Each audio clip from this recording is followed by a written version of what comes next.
Hey, I'm Pastor Ben, and I want to invite you, Ben Christian Fellowship, to a week of prayer. This is going to be the third week of August, the 16th through the 21st, and what we are going to do is come together as a whole church here in the sanctuary to pray together and to connect. From 7 a.m. to 8 a.m. every morning, Monday through Saturday, we are going to join together, and the format is going to be the same every morning. We're going to start with worship.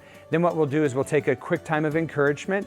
We're going to move into some personal prayer time, and then we'll do corporate prayer together. 1 hour in and out. We're also going to invite kids. There'll be no childcare, but we want the kids to be a part of this with us.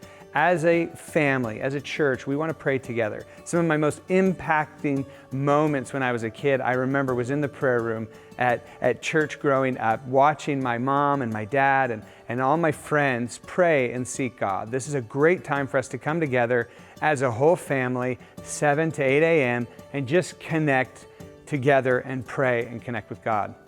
Jesus had a lifestyle of prayer. It was amazing to see is that if you read the Gospels, you read these stories about Jesus, what you find is quite often, it says Jesus then he stole away, he hid away, he went to a quiet place, or he went to a place and he prayed. He prayed with his disciples, he prayed alone. But what we find is if you can read through the different stories, that there was this pattern in Jesus' life. Whenever he was tired, whenever a season was ending, whenever his thoughts were going crazy and the world was going crazy, and it was like there was this giant storm and the pressure was rising, he would steal away to a quiet place. He would connect with good God, his Father. He would connect and he would just recenter himself, and he would take time to pray. And what's interesting is that every time you see that in the scripture, this pattern of Jesus, he would come out of there with a fresh wind, a breath of fresh air. He would walk into a brand new season. In fact, he would walk in filled with life and filled with joy. And you almost have to ask yourself this question, is it just he knew this was a transition coming, or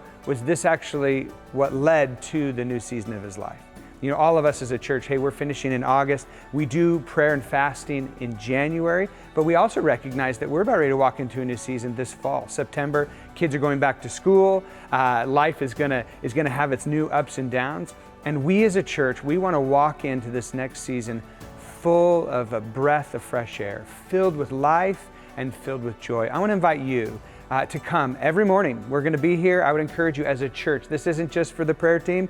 This is for our whole church coming together to seek the Lord, to pray, to just reconnect with Him, and then to get ready for this brand new season. I would invite you to be there, 7 to 8 in the morning, third week of August. You're going to get more information to come, but we would love to see you and your family there.